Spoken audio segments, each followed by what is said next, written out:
Knowing if your boss feels threatened by you at work can be the difference between feeling incompetent and having your confidence shattered, and realizing you actually have a lot of potential. The first sign that your boss is threatened by you is that they expect you to contribute without credit. And this is something I know that most of you have been through based on our conversations in the comments on my videos about bad bosses and toxic bosses. You're putting in all the work on that big project or the big presentation. You're not just carrying your work, you're carrying the whole dang thing. And the results you deliver? Phenomenal. You didn't do it for the glory, you did it because you like being good at your job. It's what you do. While you don't expect to be bestowed with honors and medals for simply doing your job, when you really knock it out of the park like that, a good old pat on the back certainly wouldn't hurt. But you don't get that, and I am coming back for that in a minute, because first you experience the invasion of the credit snatcher, with the credit snatcher being your boss in this scenario. Well, they did little else other than obstructing you from doing your job, which we'll also come back for. When the glory is being given, they step into the limelight and take credit for your work, leaving you cold and annoyed in the shadows. I know this is frustrating AF. When this happens, the first thing you need to remember is that people don't take credit for your work when it sucks. And in some cases, the credit snatching doesn't actually harm your career. In fact, I've seen scenarios where it's helped. When you're the enabler of success for your career climbing, empire building boss, they need to bring you up with them. They know they can't cut off their supply. But you're probably not here watching this video because that's what's happening to you, and their credit taking is not a big deal. Because while they're taking credit for your work, they're also undermining your achievements. Like praise for crushing that really big project that we were just talking about. Because let's face it, you're really awesome at your job. When they can't take credit because it was really obvious that it was you who was doing the work and it was you who was making that dramatic impact, your insecure boss will do their best to undermine your work. This can show up in several different ways. They might underplay your impact, like when the presentation that you prepared sealed the deal on your company winning their biggest contract ever. Your bad boss will attribute it to something else and say something along the lines of, "Oh, it was already in the bag. Your presentation was just a technicality."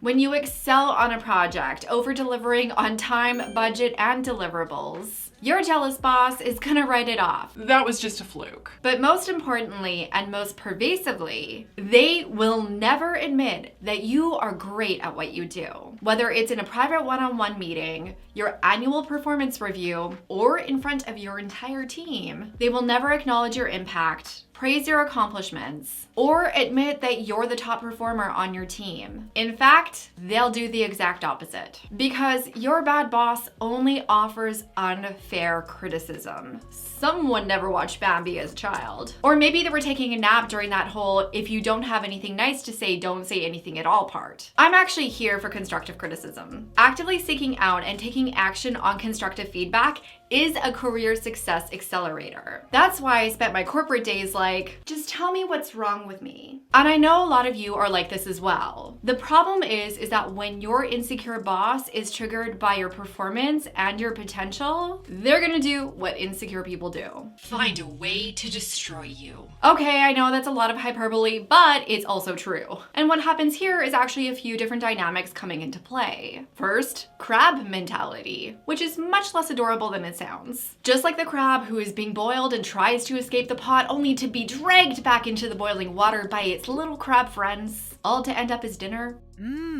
Toxic bosses and insecure bosses are subconsciously of the opinion that if they can't have it, no one can. We can also have personality disorders coming into play here. For example, if you're dealing with a narcissist, your perceived potential is seen as a direct threat to theirs. And narcissists ain't having none of that. There's also just an element of plain old power dynamics here. They feel like they will lose power if you gain power, because they're living in scarcity mindset. Frankly, I can psychoanalyze these bad managers all day long. It's kind of fun. But what's going on in their heads is not nearly as important as what's going on in your head. They are annihilating your confidence at work. There are two ways that humans cultivate confidence, internally and externally. And in my experience, most people skew to cultivating confidence externally. That's why compliments feel so good. Thanks for saying I'm the smartest person you've ever met. These compliments deliver nice little dopamine hits that make us feel good. However, when you are externally building confidence, you're not only going to hear the positive compliments that you're given. In fact, we have something called negativity bias that we're dealing with. That's why every time that you're nitpicked, every time that you have an idea shut down, every achievement that your bad boss ignores or undermines has a negative impact on your confidence at work. Which is why if you're in this situation or any other bad or toxic work situation, creating confidence internally is crucial. Internal confidence is going to make you more resilient in situations like this, and it's just much steadier in general. I think this is so important. I'm actually going to host a career confidence acceleration series right here on my channel next week.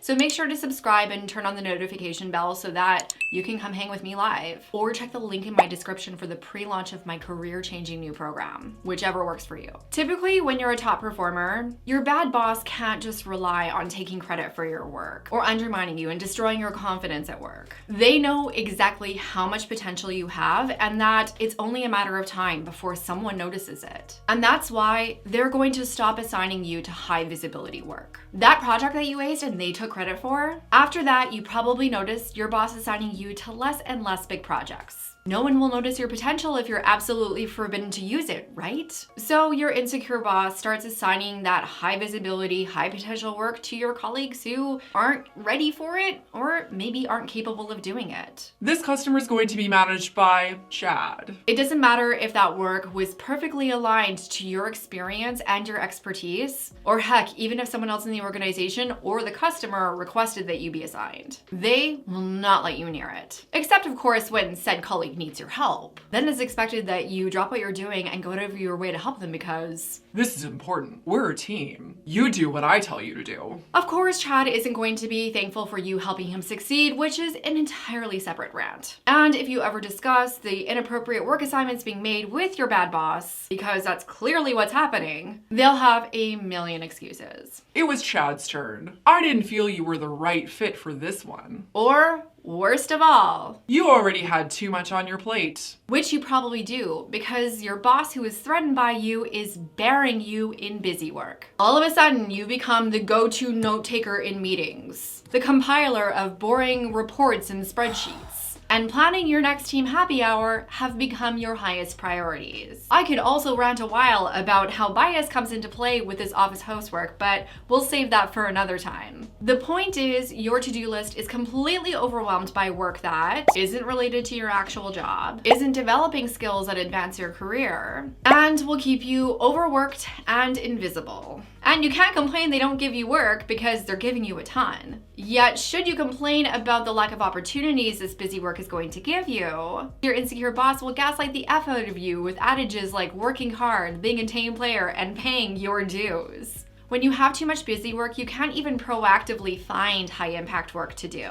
You know, work that can help you escape this awful situation. Unless you become really effective at saying no, which you also should know, I think, is a crucial career success skill. But you being so busy under all of this work that really doesn't matter is giving your bad boss the excuse that they need to leave you off of projects and keep you out of meetings that would elevate your visibility at work. Because when your boss feels threatened by you at work, it is absolutely imperative to them that they gatekeep you from senior leadership. Do you have a relationship with their boss or their boss's boss's boss? That's gonna be a problem. If you have a meeting or a casual conversation in an elevator that you both happen to be in, you will suffer the wrath from your insecure manager who will blame and shame you for it. How dare you go over my head and undermine me like that? Bro, you looked in the mirror lately? However, I digress. If you have established relationships with leadership that is senior to them, they will do their best to sabotage those relationships. And if you don't have established relationships with senior leaders, they will do everything they can to prevent you from having access to any of them. After all, if you have direct contact with their boss or their boss's boss, it's gonna be hard for them to take credit for your work because they'll know what you're working on. It will be difficult for your insecure manager to undermine your work because their boss will have both sides of the story. And it will be impossible for your bad manager to hide your potential because anyone in your vicinity is going to see it. That's why they're so threatened by you after all. Of course, limiting your access to senior decision makers who could create opportunities for you and override your bad boss's decisions brings us to the last red flag that your boss is threatened by you. They will never promote you. They will disregard the fact that they are the ones choosing to underutilize you, sabotaging your work, and often getting in the way of you doing a great job. And the fact that they're taking credit for your work, maybe even getting their own promotions because of it, because they're terrified that if you get promoted, you will rise above them, which is so messed up. However, having a boss that will not promote you is something that we need to get into more detail so that you know how to overcome it and not end up underpaid, undertitled, and underperforming because of a boss sabotaging you. Go and watch this video right now so that we can dig into the nitty-gritty.